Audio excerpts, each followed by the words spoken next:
On the issue of the economy, I think there couldn't be a more fundamental difference between Donald Trump and Joe Biden. Joe Biden believes you measure the health and the strength of America's economy based on the health and the strength of the American worker and the American family.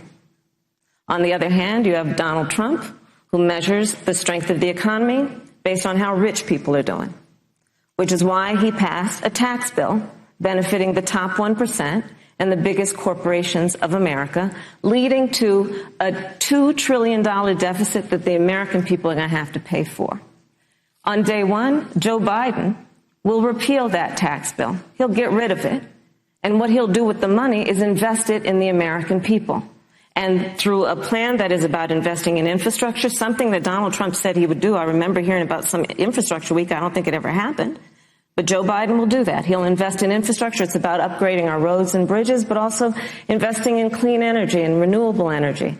Joe is going to invest that money in what we need to do around innovation. There was a time when our country believed in science and invested in research and development so that we were an innovation leader on the globe. Joe Biden will use that money to invest in education.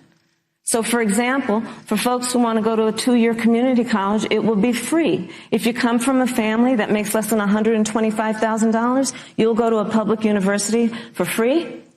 And across the board, we'll make sure that if you have student loan debt, it's cut by $10,000. That's how Joe Biden thinks about the economy, which is it's about investing in the people of our country as opposed to passing a tax bill, which had the benefit of letting American corporations go offshore to do their business. When President Trump and I took office, America had gone through the slowest economic recovery since the Great Depression. Because when Joe Biden was vice president, they tried to tax and spend and regulate and bail our way back to a growing economy. President Trump cut taxes across the board. Despite what Senator Harris says, the average American family of four had $2,000 in savings in taxes.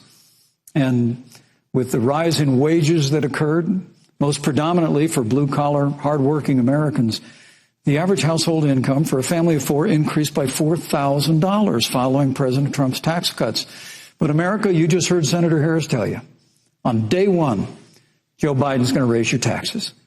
It's really remarkable to think, Susan. I mean, right after a time where we're going through a pandemic that lost 22 million jobs at the height, we've already added back 11.6 million jobs because we had a president who cut taxes, rolled back regulation, unleashed American energy, fought for free and fair trade, and secured $4 trillion from the Congress of the United States to give direct payments to families, save 50 million jobs through the Paycheck Protection Program.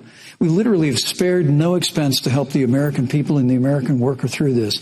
Joe Biden and Kamala Harris want to raise taxes. They want to bury our economy under a $2 trillion Green New Deal, which you were one of the original co-sponsors of in the United States Senate.